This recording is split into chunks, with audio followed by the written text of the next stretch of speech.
आज संडे के दिन भी बहुत सारा काम पूरा करना है। बच्चों की फ़ीस पटानी है, कल टूर की तैयारी करना है। क्या बात है, तुम जवाब नहीं दे रही हो? मूड ठीक नहीं है क्या? किस कारण से परेशान लग रही हो? हैं?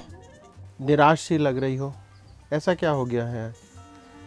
आज जो चर्च में जो संदेश उद्धार के बारे में दिया, उसको सुनकर मैं सच में निराश हो गई हूँ और बहुत दुखी हो गई हूँ। क्यों, ऐसा क्या हो गया उस उद्धार के संदेश में? तुम तो ऐसे बात कर रही हो जैसे कि तुम्हारा उद्धार नहीं हुआ है।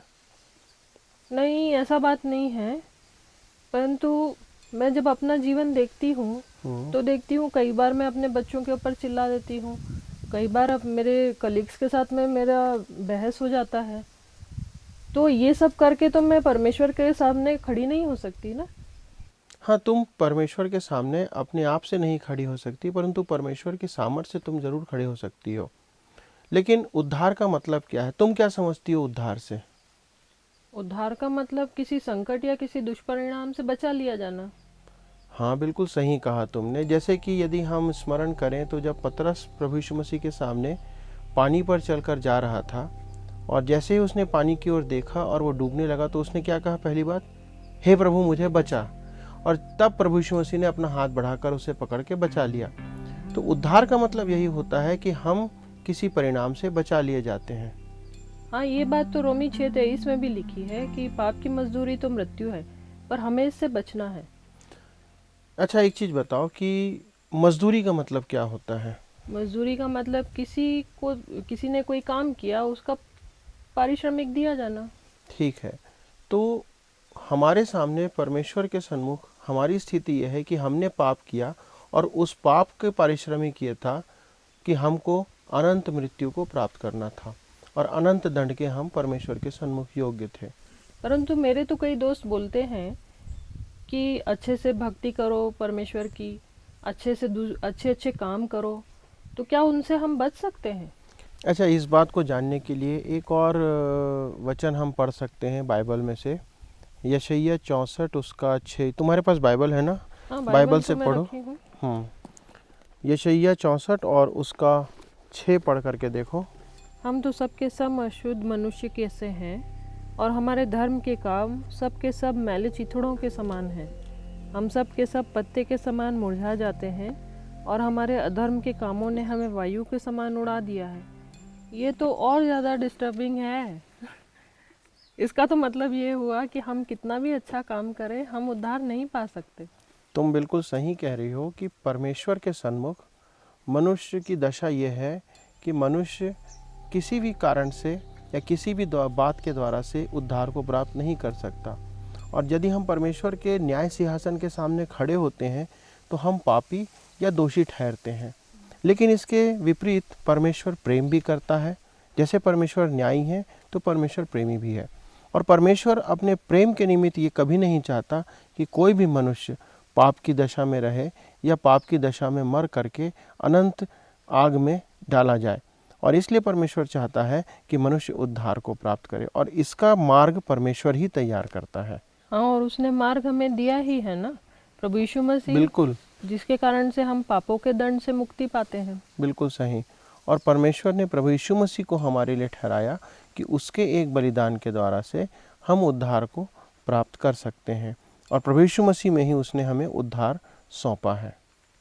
और उसी प्रभु यीशु मसीह के विषय में जिसे परमेश्वर ने हमारे उद्धार के लिए ठहराया, एक और बात मुझे याद आती है कि जब प्रभु यीशु मसीह के जन्म के पहले स्वर्गदूत प्रभु यीशु मसीह के पिता के पास आता है और उससे कहता है कि तू उसका नाम यीशु रखना, जिसका अर्थ होता है कि वो अपने लोगों का पापों से उद्धार करेगा।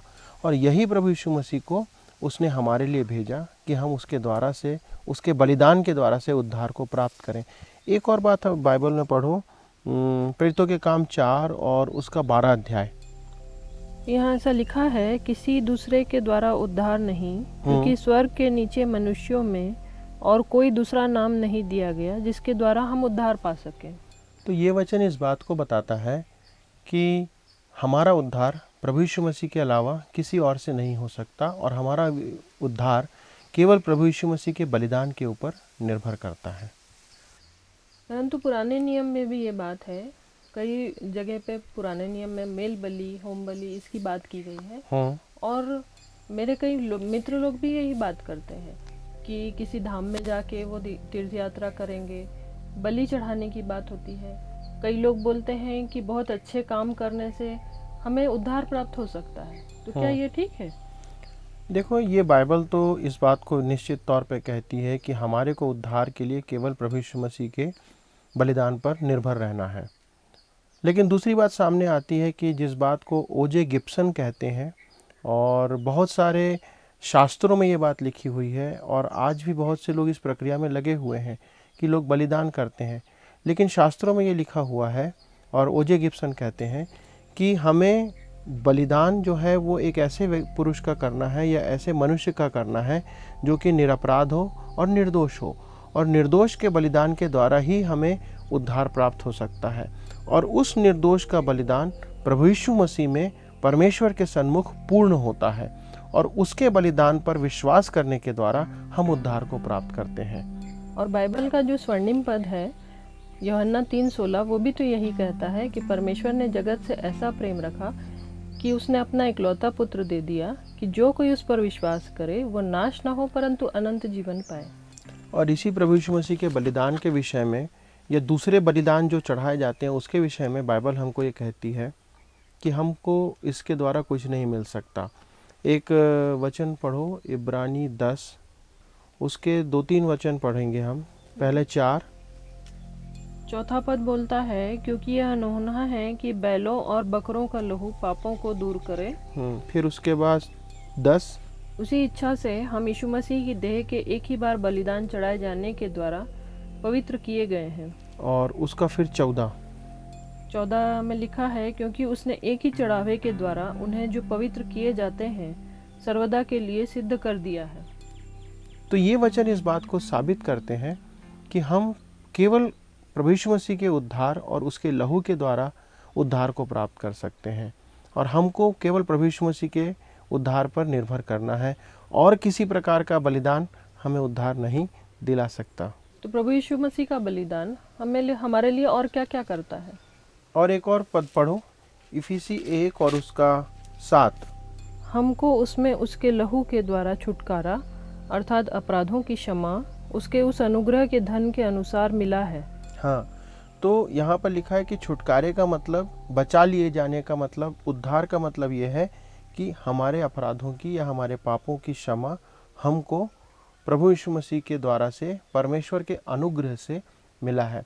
और इस उद्धार के काम को जब परमेश्वर हमारे लिए करते हैं, तो यहाँ पर हम देखते हैं कि परमेश्वर पिता, परमेश्वर पुत्र और परमेश्वर पवित्र आत्मा, ये तीनों इस कार्य को संपादित करते हैं हमारे लिए।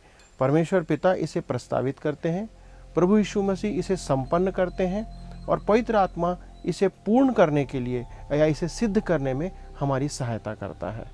उद्धार जो है परमेश्वर की तरफ से दिया गया मनुष्यों के लिए अनमोल वरदान है, और विश्वास जो है वो बहुत महत्वपूर्ण भूमिका रखता है इसमें।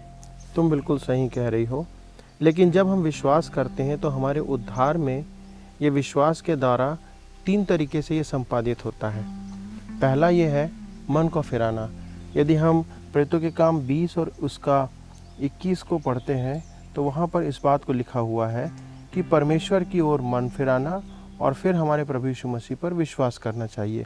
तो उद्धार प्राप्त करने के लिए सबसे पहले मन फिराना है। मन फिराने के उपरांत जब हम मन फिरा कर परमेश्वर की ओर फिरते हैं तो हमें पापों की क्षमा मिलती है, और जब हमें पापों की क्षमा मिल जाती है तो हम परमेश्वर के सामने धर्मी ठहरा जाते हैं। तो ये तीसरी बात है कि हम परमेश्वर के सामने धर्मी ठहर जाते हैं, बनते नहीं हैं परंतु ठहरा दिए जाते हैं। तो पहला है मन फिराओ, दूसरा है पापों की क्षमा, और तीसरा है धर्मी ठहराया जाना। इन 3 बातों को ध्यान में रखकर हम आगे को अपने जीवन में अपने हिसाब से चल सकते हैं। हाँ, मगर एक चीज़ है कि अब फिर से तुम इन सारी बातों को दोहराओ ताकि फिर से तुम्हें दोहराने से ये हमेशा याद रहे। संपूर्ण मानव जाति जिसने पाप किया है सब इसमें आते हैं, और हमारे पाप के कारण हमारा एक ही दंड है, मृत्यु। परमेश्वर के पास हमारे उद्धार की एक योजना है जो केवल उसके अपने ही नाम के निमित्त, और उसने निज पुत्र को पापों के लिए कलवरी के क्रूस पर मरने को भेज दिया। उद्धार पापी मनुष्य को बचाने के लिए केवल परमेश्वर का काम है। हम अच्छे कार्यों और व्यवहार के द्वारा अपने आप को नहीं बचा सकते। उद्धार मनुष्य के लिए परमेश्वर का एक वरदान है और वह प्रभु यीशु मसीह में विश्वास के द्वारा ग्रहण किया जाता है। क्रूस पर उसकी मृत्यु हमारे लिए चढ़ाई गई प्रभु यीशु की बलि थी। वह मृतकों में से जी उठा कि हमें भविष्य की आशा प्रदान करे। उद्धार पाकर हम परमेश्वर के क्रोध से ही नहीं बचते हैं, परंतु हम परमेश्वर के साथ मधुर संबंधों का आनंद भी लेते हैं। उद्धारक विश्वास की यह प्रक्रिया मन फिराव, पापों की क्षमा और विश्वास करने वालों के लिए परमेश्वर द्वारा धर्मी ठहराए जाने का बोध है। तो अब मैं तुमसे ये आशा रखता हूँ कि तुम इन सब बातों को स्मरण रखोगी और अपने उद्धार के प्रति आश्वस्त रहते हुए कभी निराश नहीं होगी इस बात को लेकर के। हाँ।